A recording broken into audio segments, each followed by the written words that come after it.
Bom, gente, eu vou falar sobre oração. Me lembro da minha experiência com oração como adolescente, como criança. Eu cresci, então, numa família onde tudo de igreja era importante, né? Meu pai como pastor, então a gente tinha um combinado lá em casa que a gente estaria sempre participando de tudo que a igreja estivesse fazendo. Ele cobrava isso da gente. E quando a gente era criança, a gente não tinha escolha, mas depois ele queria que a gente tivesse no mínimo em alguma coisa da igreja por semana. Isso era uma coisa que ele cobrava de nós. E depois isso foi diminuindo, né? E a gente foi fazendo do nosso jeito, mas ele manteve um ensino intencional com a gente a respeito da vida com Deus, da oração, da vida devocional, da palavra, coisas que ele ensinava, que a minha mãe trazia para nós, foi bem intencional, né, no que tem a ver com o nosso crescimento em todas as dimensões, né, no conhecimento, nosso crescimento espiritual, nosso desenvolvimento físico, tinha uma intenção.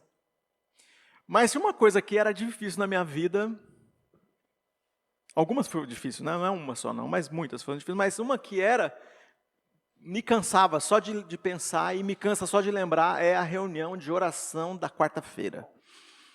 Aquela reunião, como era, assim, chamar de chato é pouco, né? Então imagina assim, eu com 6 anos indo nessa reunião, com 7, com 8, com 9, com 10, com 11, com 12, com 13, com 14, com 15, sempre indo na reunião. Então é interessante que a gente vai na oração, a gente vai aprendendo, tem os personagens, tem as pessoas da oração. Se pede para a gente orar uma oração de mãos dadas, né? Uma oração onde você pega na mão das pessoas, tem aquelas coisas, eu vou falar isso aqui, quem é mais velho de igreja vai lembrar. Aquele negócio de orar com as mãos dadas, você dá a mão para as pessoas assim, tem gente que tem uma mão gelada da peste, não tem? E aquela mão não esquenta. E assim, e você que tem que ficar segurando, porque a pessoa não está segurando na mão, ela está com a mão ali, mas ela não está segurando. É como se ela tivesse dado um peixe para você segurar, assim. Ficou, né, aquele negócio, você que segura, ela não segura, ela está ali assim, meio que não quero. Está igual você, na verdade, né? No meu caso, né? No meu caso, eu não queria estar ali, eu estava ali porque meu pai mandava eu ir. E tem uma outra pessoa que é o contrário, que ela segura mesmo. E se ela for orar, ela se empolga e ela vai apertar a sua mão. Ela vai orando e vai apertando, né? Conforme ela vai... Deus abençoe! E ela vai mexendo a sua mão e chacoalhando você e apertando a sua mão, vai ficando... Esses negócios, dessas orações, então, eu depois de ter me preparado para ser pastor e ter durante muito tempo, né? A maior parte da minha vida eu fui pastor de jovens. E sempre entra naquele negócio, como é que a gente vai orar e ensinar os meninos, os adolescentes, o pessoal que chega a orar. Então sempre o pessoal fica com vergonha de orar, porque vê aquelas orações assim que... O cara quando vai orar, ele desanima. Ele ora, não que ele está orando errado, mas ao jeito dele orar, ele desanima quem chega. Ele chega orando assim, ele fala, como o Senhor diz, lá em Provérbios 24, 12, não sei o que lá, e aí ele vai falando os negócios, vai recitando o versículo, e diz também em Salmos, e diz em João, e quando Jesus esteve entre nós, ele vai falando coisa assim de cabeça, texto bíblico, que o cara que nunca orou, ele fala, pronto, não vou conseguir orar nunca, porque o cara está falando tanto número, que parece até uma prova do Enem, né? De matemática, tá cheio de número o negócio. E ele fica falando esse negócio, vai dificultando, e parece que é um negócio impessoal, ficando tão longe, tão longe, tão longe. E aí tem aqueles que chegam assim, e eles querem impressionar também. E aí quem chega e quer impressionar sempre fala umas bobagens, né? E vira uma piadinha, né? A gente vai dando risada disso. Agora chega, né, geralmente quem é mais extrovertido, assim que nem eu, não tem muita dificuldade para se relacionar. Se o pessoal me der falar assim, fala alguma coisa, eu falo. E as pessoas têm uma personalidade parecida com a minha, vai acontecer isso.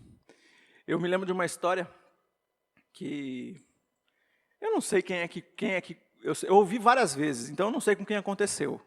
Não sei o que aconteceu. Não sei nem se é verdade, porque você fica ouvindo várias vezes, parece que alguém inventou e aí fica, né, um amigo meu, um amigo de um amigo do meu primo, enfim, aquele negócio você não sabe quem é que um pastor chegou num grupo que estava começando, né, um grupo pequeno que estava começando, E a intenção de que aquele grupo pequeno naquela região da cidade virasse uma igreja. Aí, igreja começando lá, o pessoal arrumou um salãozinho lá no bairro e já começou a se reunir como igreja. Então o grupo estava começando. E o pastor não conhecia todo mundo, ainda estava meio chegando, né? E aí ele chegou na igreja, cumprimentou, e tinha uma pessoa que estava bem próxima dele, ele cumprimentando, animado e tal. Ele pensou que já era alguém do grupo conhecido, né? E o tal do rapaz, que eu vou chamar de João, ele tinha acabado de aceitar Jesus. Ele tinha acabado de começar a andar com o grupo. Ele não sabia muito bem esse negócio de oração. E é meio estranho mesmo os processos religiosos que a gente entra, né? E aí, teve um momento aí, quando o grupo começa, aí tem umas coisas que o grupo já quer se comportar como igreja, né? Tem 10 pessoas, mas já senta enfileirado igual uma igreja, já vira, né? Já fica tudo, vira a cabeça de todo mundo, já tem frente, fundo, tem gente que senta atrás, a religiosidade toma conta. Aí, fizeram lá o culto, o pastor lá na frente já estava na posição de quem dirige o culto. O pessoal fez a música, fez a oferta, o pessoal trouxe a oferta e o pastor falou assim: irmão fulano de tal, primeiro culto que ele estava vindo, ele só tinha ido no grupo pequeno até aquele dia. Você não quer agradecer aos irmãos aí fazer um agradecimento a Deus aí pelas ofertas que os irmãos trouxeram? Aí ele foi lá para frente, juntou as duas mãos assim e falou assim: aí pessoal, valeu aí pelas ofertas, obrigado fulano, vi que você trouxe, valeu fulano, que bom que você trouxe a oferta, obrigado. E foi sentar. Pra você ver que a gente tem umas gírias, uns negócios internos assim, que a gente vai pegando, negócio de oração, e vai falando, e aí tem uns caras que começam a falar os nomes de Jeová. Aliás, eu não sei decorar até hoje os nomes de Jeová. Eu sei que isso pega mal para um pastor, mas é uma confissão que eu estou fazendo aqui. Eu fui olhar agora há pouco, para poder falar isso que eu vou falar agora. Eu fui olhar o que significa Jeová Nissi. Jeová Nissi Jeová é a nossa bandeira. Jesus é a nossa bandeira. Eu não sabia, tá? Mas tem vários Jeovás aí, que está no Antigo Testamento, principalmente em Êxodo, que tem a ver com os atributos de Deus ligados, então, a usar essa expressão Jeová. E quando a pessoa não tem experiência religiosa e ela começa a ouvir essas palavras, ela quer falar. E não vai ser difícil você encontrar uns caras falando: Deus, o Senhor é a nossa bandeira, como diz na palavra, você é nosso Jeová Nissan. Nissan é marca de carro. E aí o cara está falando isso aí, né? E tem gente dizendo amém. Pois é, essas coisas aí que a gente vai ouvindo na oração. A outra coisa que acontece muito, que era assim, o seguinte: na hora que ia terminar o culto, a pessoa que estava lá na frente não sabia direito o que dizer, e dizia assim: vamos terminar o nosso culto com uma oração silenciosa. Meu, que coisa, você nunca sabia que hora que acabava. A oração silenciosa é um negócio assim que você não sabe quando acaba. Oração silenciosa. Vamos fazer uma oração silenciosa.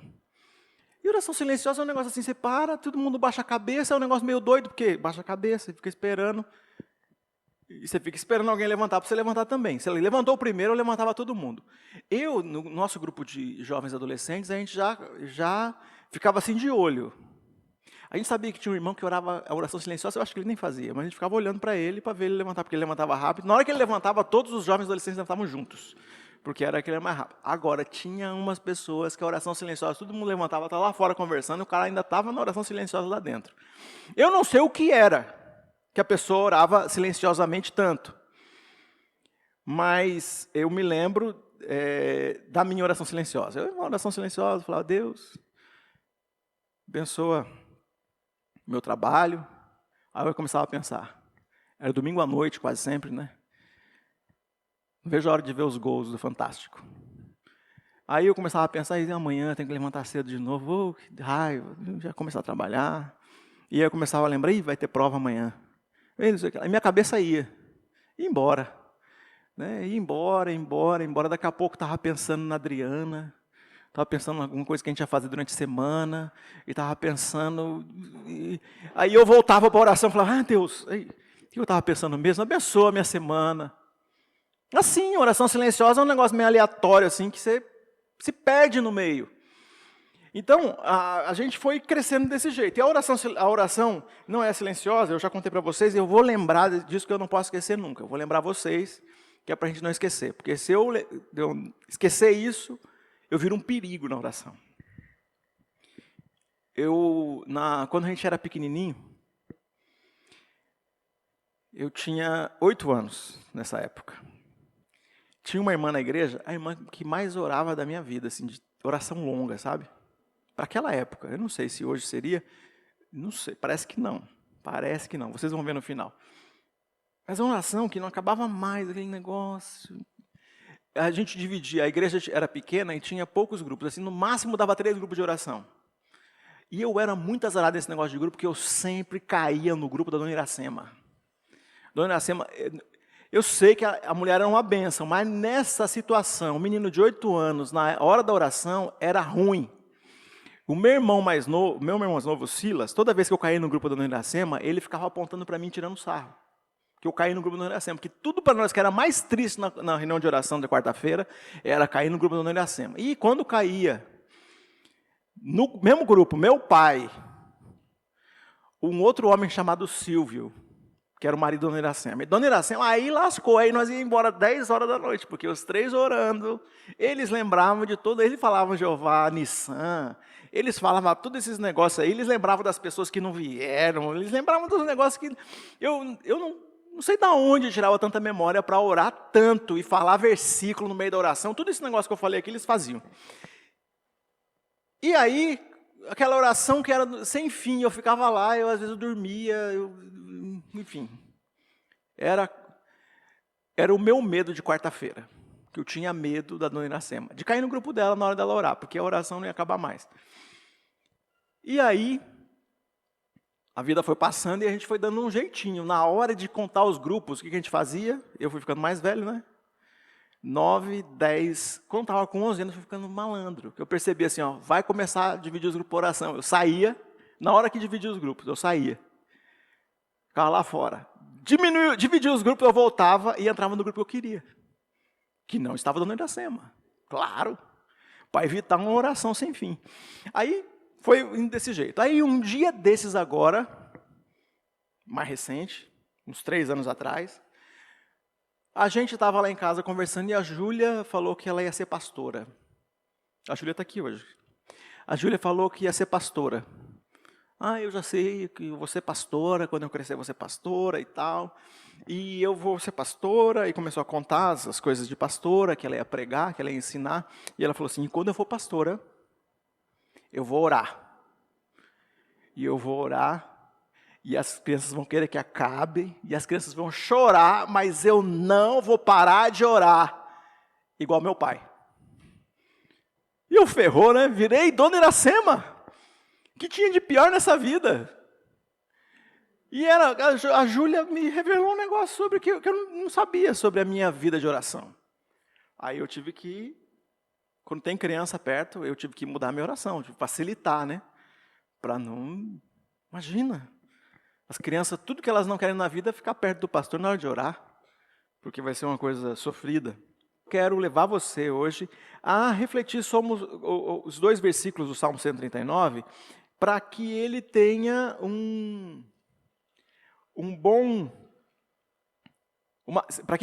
para que ele seja uma boa referência, para te ajudar, que a sua oração não seja monótona, que a tua oração silenciosa, ou a oração que você vai fazer, não fique assim meio perdida, meio que, né, começa orando, né, a hora que você vai dormir, 00:30, e aí você acorda no 6:30 da manhã, 7 horas da manhã, e aí você vai tomar banho para sair para trabalhar, e você lembra que você não disse amém na oração, né? Você começou, dormiu, e será que você passou a noite toda orando? Começou e não terminou? O que aconteceu com a sua oração? A gente vai pensar sempre nessas coisas, e eu queria ajudar vocês a ter uma referência de um jeito de você orar, a partir desses 2 versículos que a gente tem em Salmo 139, e os últimos versículos do Salmo 139, que são os versículos 23 e 24. Diz o seguinte: sonda-me, ó Deus, e conhece meu coração. Prova-me e conhece as minhas inquietações. Vê se em minha conduta algo te ofende e dirige-me pelo caminho eterno. Senhor, usa a tua palavra para falar aos nossos corações mais uma vez. Examina meu coração. Eu preciso de coragem para dizer isso, né?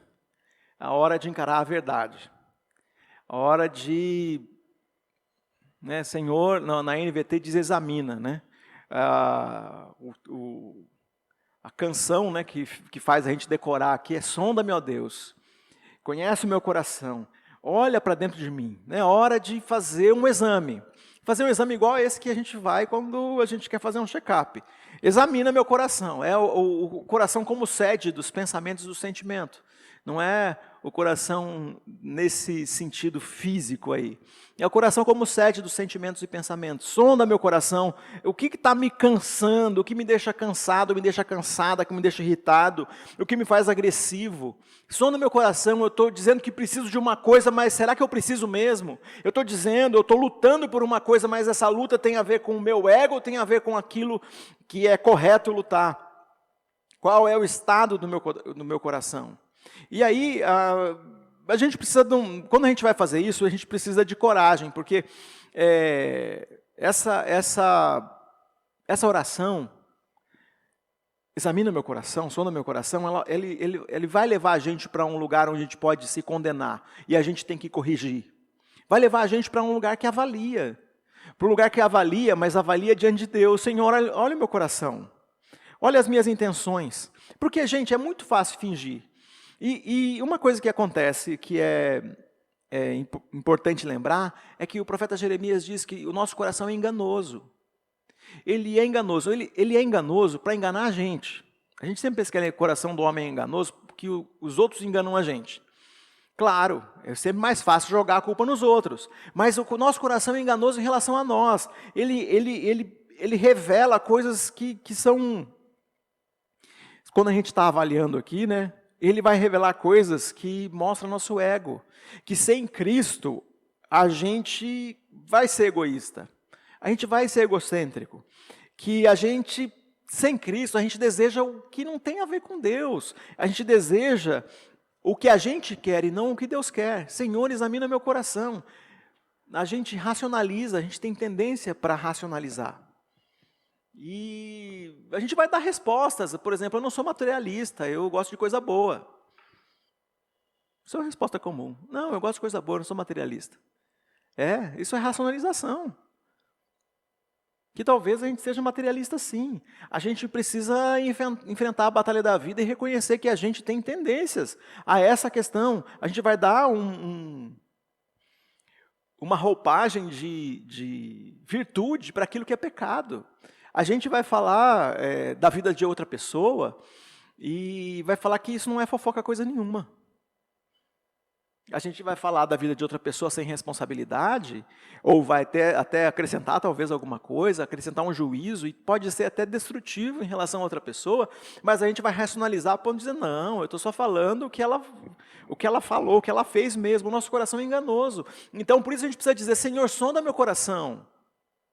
Agora, quando eu digo para ele, sonda meu coração, é um negócio assim, não é...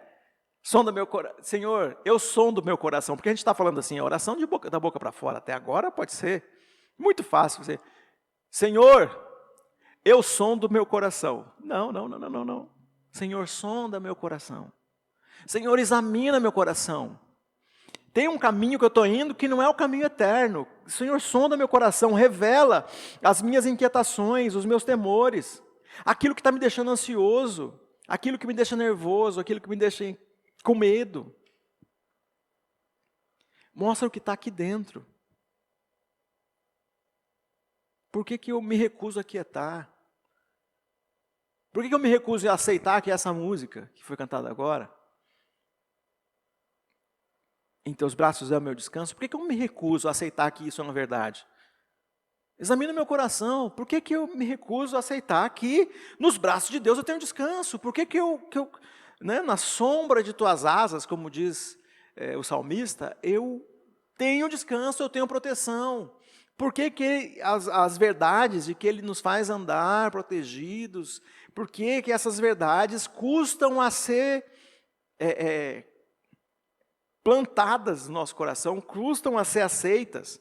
Por que a gente está preso em certos pensamentos negativos, pensamentos que ficam como um ciclo, né? Argumentos circulares, né? Você já pensou num argumento circular? A gente dá nada para entrar em argumento circular e não sair mais dele. Né? Eu faço isso porque aconteceu isso, e aconteceu isso porque eu faço isso, e faço isso, né? Eu faço isso por causa do meu pai e da minha mãe, eu faço isso porque eu tenho um problema de DNA, é um problema que eu estou num ambiente tóxico, e aí eu fico fazendo isso, e você está dando desculpas para você continuar nesse ambiente que é ruim, ou para você não tomar decisões que mudam a história da sua família. Porque você chega a hora de dizer, para, Senhor, examina meu coração, mas Ele não examina seu coração para nada acontecer. Ele examina seu coração e examina seu coração com você. Para dizer chega, para dizer pare, porque tem processos que precisam parar na nossa vida. Tem situações que precisam parar na nossa vida. E nosso coração se recusa a aquietar com as nossas inquietações que têm a ver com o emprego. Por que eu me recuso a aquietar na minha preocupação com o meu trabalho, com o meu sustento? Por que eu me recuso a me aquietar com o pensamento, e se eu não casar? E o pior, né, é que tem algumas pessoas que dizem, se eu continuar casado, é uma inquietação. E tem inquietações, examina meu coração. Por que eu estou pensando sempre em fim de relação? Por que eu estou pensando sempre nisso? Por que eu estou pensando sempre? O que está me inquietando? O que tem? Estou saudável, mas estou sempre pensando que estou doente. O que me faz ser uma pessoa que depende de medicamentos o tempo todo, sendo que eu não estou doente o tempo todo? Essa inquietação vem da onde? Senhor, examina meu coração. Qual é a mentira que eu estou acreditando, ou a mentira que eu estou vivendo, de forma que me deixa inquieto? Essa situação que revela o sequestro da minha mente, o sequestro dos meus sentimentos, onde eu fico preso em uma situação e não consigo me desenvolver em mais nada. Eu fico preso em um pensamento circular e não consigo me desenvolver em mais nada. Gasto energia e passo todo dia, a hora que não tenho nada para fazer ou estou fazendo alguma coisa que é repetitiva, não precisa de concentração, o meu pensamento está patinando naquele lugar, está fazendo esse lugar. Essa inquietação que me deixou refém, que fez as minhas emoções tornarem passivas em relação a isso, que fez as minhas atitudes travarem e eu não consigo avançar. O que tememos, guarda essa no seu coração, guarda isso no seu coração. O que você mais tem medo revela a área que você menos confia em Deus. O que é que você mais tem medo? O que é que você mais tem medo? Esta é a área que revela o ponto onde você menos confia em Deus. Examina meu coração. Examina meu coração. Quais os temores que você tem negado o acesso a Deus? A tua oração não vai ser mais essa oração silenciosa vazia. Na medida que você diz para Deus, Deus, eu estou com medo disso, esse é o meu maior medo. Esse é o meu maior receio. Senhor, o Senhor tem acesso também a esse medo que eu tenho negado acesso ao Senhor. Eu estou querendo que nos teus braços eu descanso com as coisas que eu já tenho descansado mesmo. Nos teus braços eu descanso porque eu já sei tudo sobre a área de trabalho. Nos teus braços eu descanso porque eu não preciso estudar mais. Nos teus braços eu descanso porque o meu casamento está tudo bem. Nos teus braços eu descanso porque eu estou bem de saúde. Mas tem uma área que você nega o acesso a Deus porque é uma área que você está com muito medo. E aí você vai dizer, Senhor, esse temor também está nas suas mãos. Esse temor que eu tenho negado acesso, Senhor, eu entrego acesso. Eu entrego acesso. As minhas finanças, a proteção dos meus filhos, ou a proteção de saúde dos meus pais, a preocupação que eu tenho com a minha própria saúde, o medo de fracassar. Gente, eu tenho que lidar o tempo todo com uma coisa. O tempo todo eu preciso lidar com isso. Não é só às vezes. O tempo todo eu sei que eu posso voltar nesse lugar e eu preciso lidar com isso o tempo todo. Eu me encontro com um menino tentando responder ao meu pai.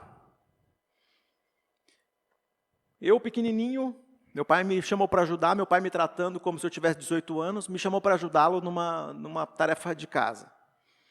Uma história que eu sempre volto, e eu tenho que lidar com isso, com diferentes momentos eu estou fazendo isso para responder meu pai nem está aqui, e nem está me cobrando nada, ele nunca me cobrou nada, ele falou isso numa hora que ele estava chateado comigo, e isso não é verdade.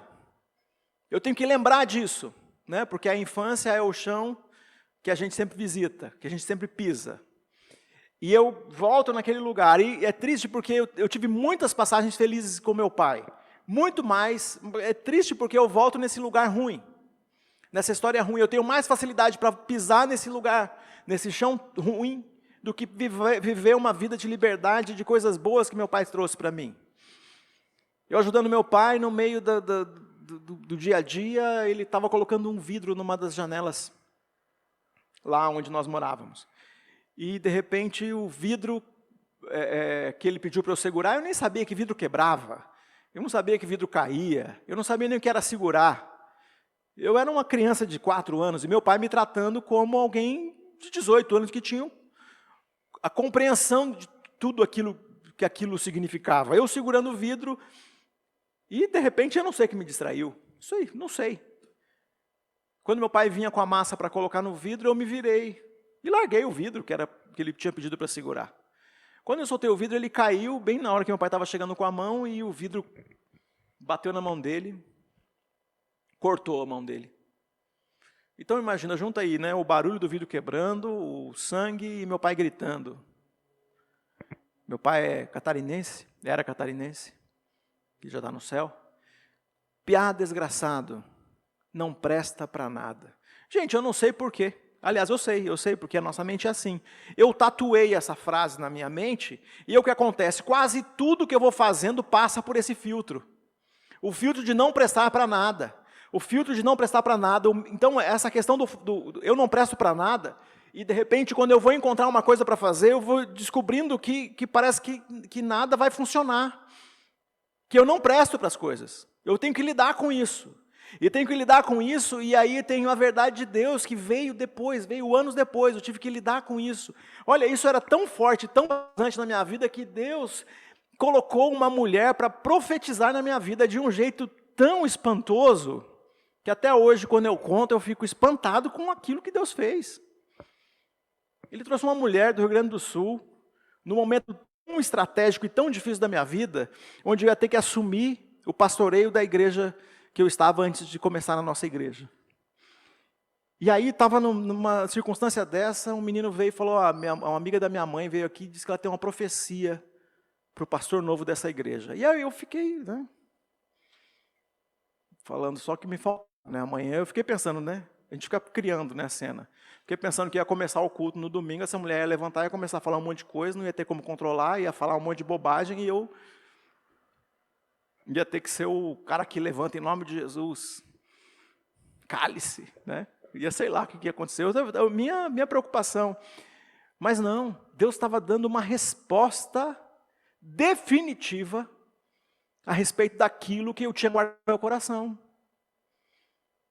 Na hora que terminou tudo lá, o culto, eu já contei essa história várias vezes e tem um jeito de contar maior, mas para ser ágil aqui, depois que termina o culto, essa mulher vem conversar comigo, segura na minha mão, fala que ela foi muito abençoada no culto e tudo que tinha acontecido, e ela falou assim, isso sou eu que estou falando, Deus me disse, uma coisa sobre o pastor novo das Boas Novas, que nesse caso era eu mesmo, não tinha outra possibilidade, há 3 ou 4 meses antes, e ela ficou juntando dinheiro, uma senhora muito simples, ficou juntando dinheiro, lá no Rio Grande do Sul, para vir para São Paulo, para me dizer isso.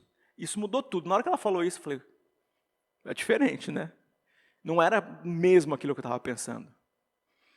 No dia anterior, antes de ouvir que ela estava em São Paulo, eu tinha orado no meu escritório, na minha casa. Senhor, me abençoa nesses desafios. Eu sou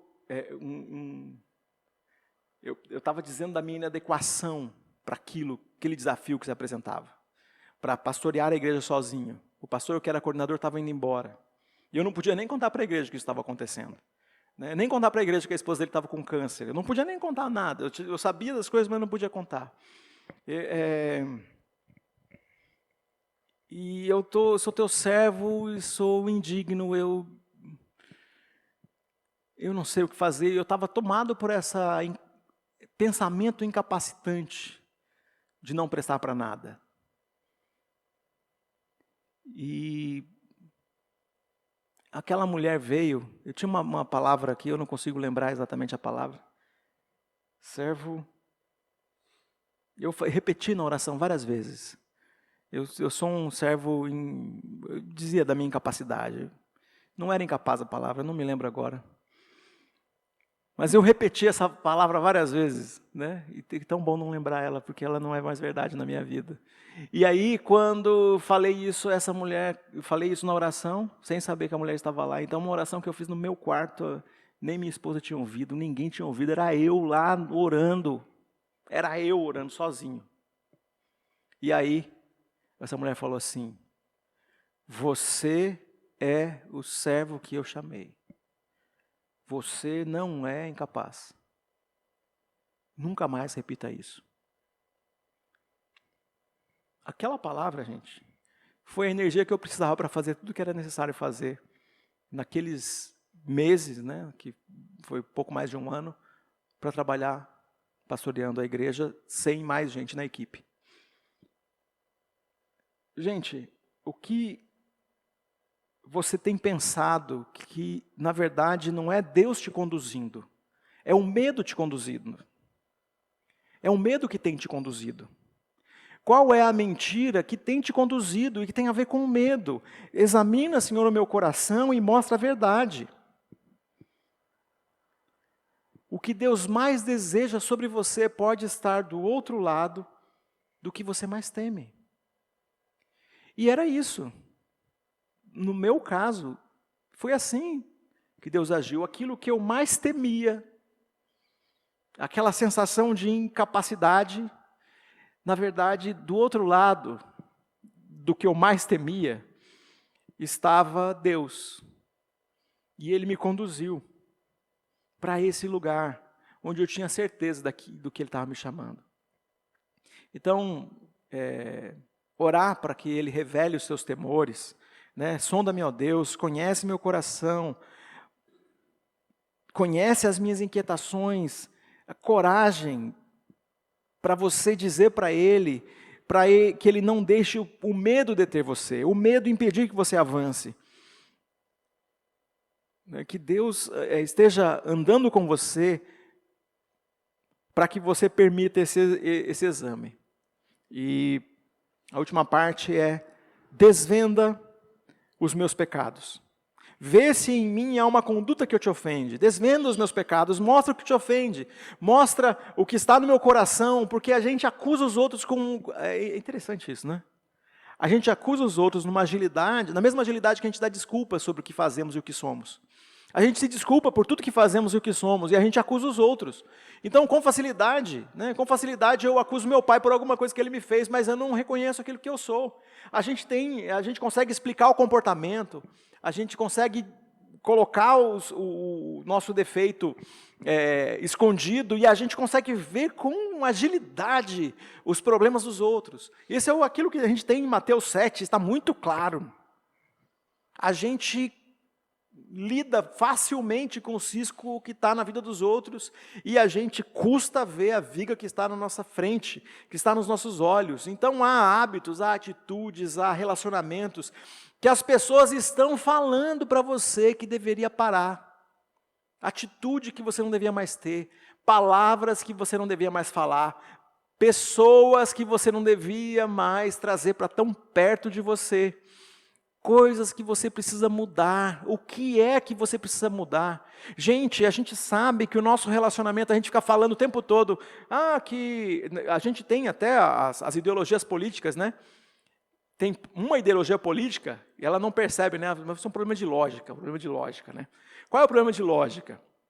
Tem um lado da política, e eu não vou ficar falando qual é, tá? Eu vou falar que tem um lado da ideologia política que diz que nós não somos produtos do meio, que nós mesmos fazemos o que queremos, que o meio não afeta quem nós somos. E tem um lado que acredita que é só o meio que faz tudo, e a gente é completamente produto do meio. Eu acho que tem as duas coisas. Mas só que esse que fala que nós não somos produtos do meio, tem uma expressão que o tempo todo está sendo repetida por aqueles que acham que nós não somos produtos do meio. Mas olha só qual é a lógica quebrada que a pessoa não percebe, mas está usando. Que as 5 pessoas, você é a média das 5 pessoas que você mais convive, a média intelectual, financeira e de comportamento. Se você é a média das 5 pessoas com quem você mais convive, então você é produto do meio. Então esse é o problema humano que nós temos, uma questão de lógica. Se nós somos resultado das 5 pessoas com quem nós mais convivemos, e nós somos a média dessas pessoas, no sentido do conhecimento, no sentido de ser a média financeira, a média intelectualidade, então nós somos sim influenciados pelo meio, influenciados pelas pessoas com quem nós convivemos. Eu acredito nas duas coisas, eu sou completamente responsável por quem sou, pelo que faço.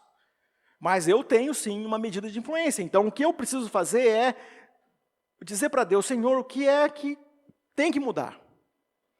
Tem uma máxima que nós temos no aconselhamento, que se você tem 2 ou 3 pessoas confiáveis dizendo para você sobre uma coisa que, toma cuidado com isso você deveria mudar. Se você tem 2 ou 3 pessoas falando isso para você, preste atenção e faça a mudança. São 2 pessoas confiáveis, são 2 ou 3 pessoas confiáveis, são pessoas que são honestas, pessoas que são sinceras, ou é gente controladora, ou gente que está sendo agressiva. Porque a gente tende a fechar os ouvidos para isso.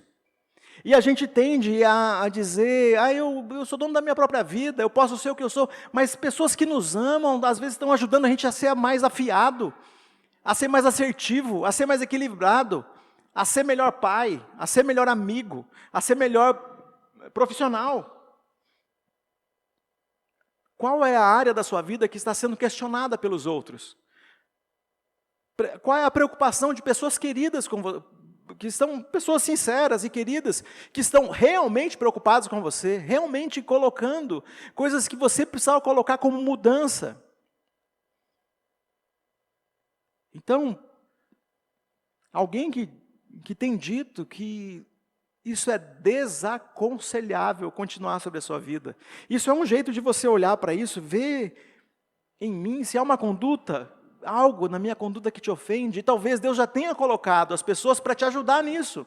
Você está orando uma oração meio aqui sem produzir nada, uma oração estéril, mas Deus já te deu como resposta, você nem pediu, já deu como resposta a pessoas que estão perto de você, te ajudando a perceber coisas que você não estava olhando. Você está bebendo demais. Você está procurando muitas soluções nos lugares onde Deus não está. Você está muito próximo de pessoas que estão te influenciando para uma coisa negativa. Você está jogando muito videogame. Você está preso demais às redes sociais. Você está trabalhando em excesso. Você está gastando tempo com aquilo que deveria parar. Eu sei que talvez você tenha uma boa resposta para isso. Eu sei que você tem uma boa resposta para isso. Eu tenho uma boa resposta. Para toda hora que eu estiver no celular e alguém falar assim, você está muito tempo no celular. A Adriana fala, gente, dá para a gente tomar um café aqui sem ninguém pegar no celular? E às vezes eu tenho que falar e é ela que está no celular. A gente está ali no café da manhã e todo mundo está no celular. Na hora que a gente chega e tem que falar, alguém tem que dizer, gente, dá para a gente tomar um café sem pegar no celular? E aí a gente lembra de que a gente precisa de alguém para dizer isso para nós. E largar o celular por 20 minutos não vai, por meia hora não vai atrapalhar, mas a gente precisa dizer isso. A gente vai ter uma boa resposta. Eu sempre tenho uma boa resposta. Qual é a boa resposta? Envolve vocês. Eu preciso estar atento ao que as pessoas da igreja estão perguntando, falando ou querendo de mim. Eu preciso ver os comentários do último texto que eu escrevi. Eu preciso ver o que o pessoal está falando do último vídeo lá, que está em tal lugar. É uma boa resposta. A boa resposta não resolve. Talvez você tenha uma boa resposta, mas a sua boa resposta, ainda que seja boa, talvez esteja desalinhado em relação ao pecado. E sim, aquilo que você está fazendo ofende a Deus. É uma coisa errada na sua conduta, é uma coisa que precisa mudar. Provérbios 12:15 diz que o sábio ouve conselhos, ouça conselhos, principalmente de quem te ama. E você consegue considerar o que você tem racionalizado. O que você tem racionalizado? O que você racionalizar é achar uma boa desculpa para. Você vai ter boa desculpa, você vai ter boas justificativas. Eu penso rápido e sempre encontro boas justificativas para. Mas encontrar justificativa ou ter boas respostas, como eu disse aqui, não adianta. Talvez o que eu estou fazendo está completamente ligado à minha insegurança, está completamente ligado ao meu medo, está longe daquilo que Deus me chamou para ser. E quando eu examino meu coração, eu tenho que estar alinhando a verdade de Deus. Porque o pecado que eu não enxergo no espelho pode ser revelado por Deus. O pecado que eu não enxergo no espelho é revelado por Deus. E basicamente, no processo da revelação de Deus, Ele vai usar pessoas que nós amamos para nos ajudar a perceber a nossa conduta de risco. O coração nos engana e nós ignoramos o pecado cometido. O nosso coração nos engana, gente, nosso coração nos engana. A gente vai encontrar uma boa resposta para quase tudo nessa vida. Se você encontrar olha só que coisa. Se você encontrar uma pessoa, né, presa, né, tem uma brincadeira, né, todo mundo que está preso é inocente. Por quê?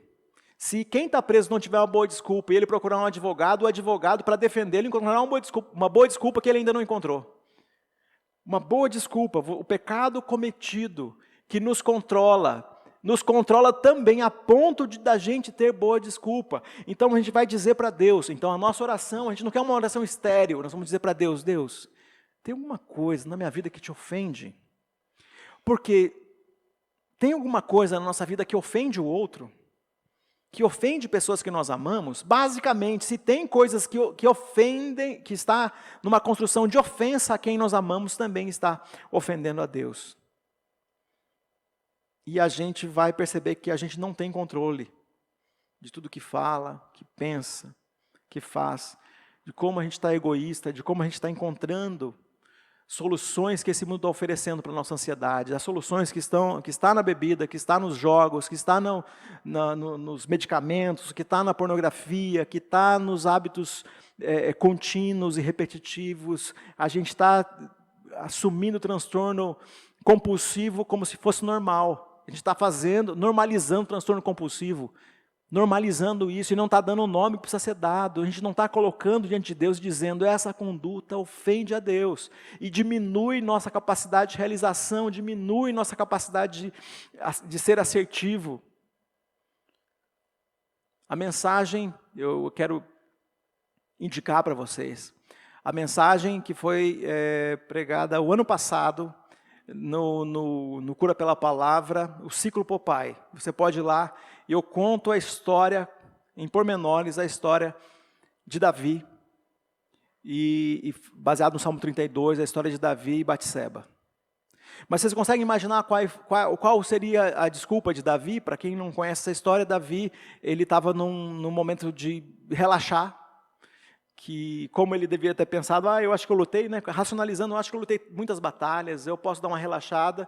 Eu imagino ele dando essa relaxada, né? O texto diz que ele estava no terraço, e nesse terraço que ele estava, eu imagino ele, se fosse hoje, estava tomando uma cerveja, tomando um drink que ele gostava, estava relaxando, e de repente ele vê uma mulher, se interessa por ela, ele fica curioso e quer saber quem é essa mulher, e essa mulher vem para conversar com ele.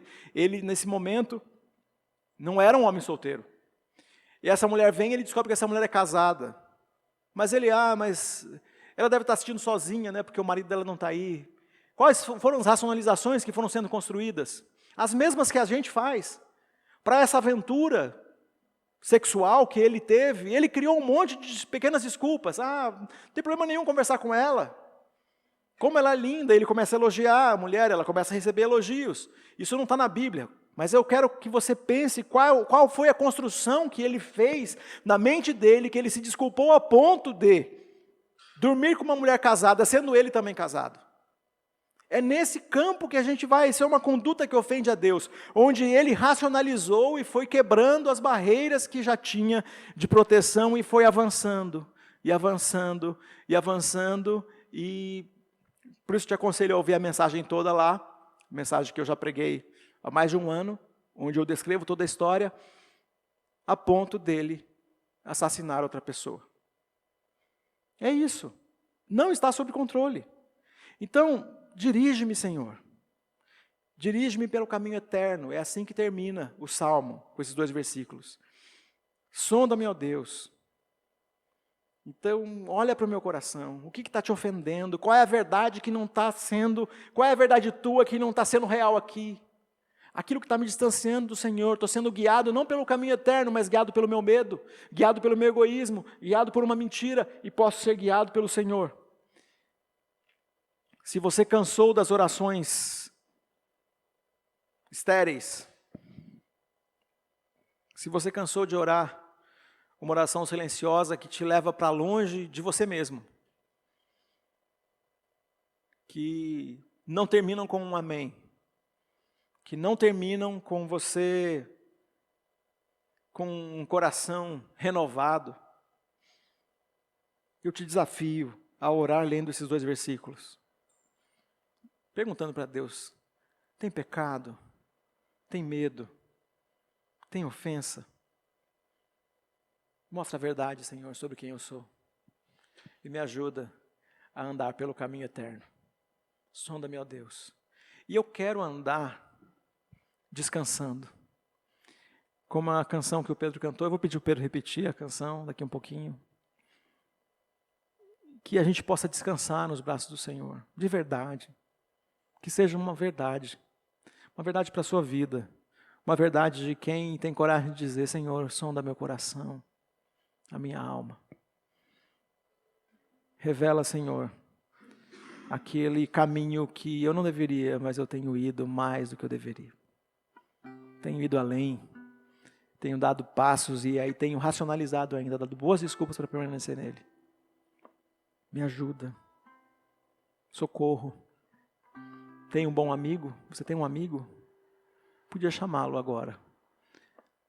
Podia pedir para ele.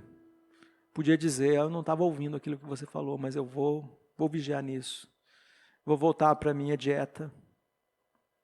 Você ouviu talvez na mesa, almoçando, comendo, que você estava descuidando. Você pediu para todo mundo te ajudar com a dieta.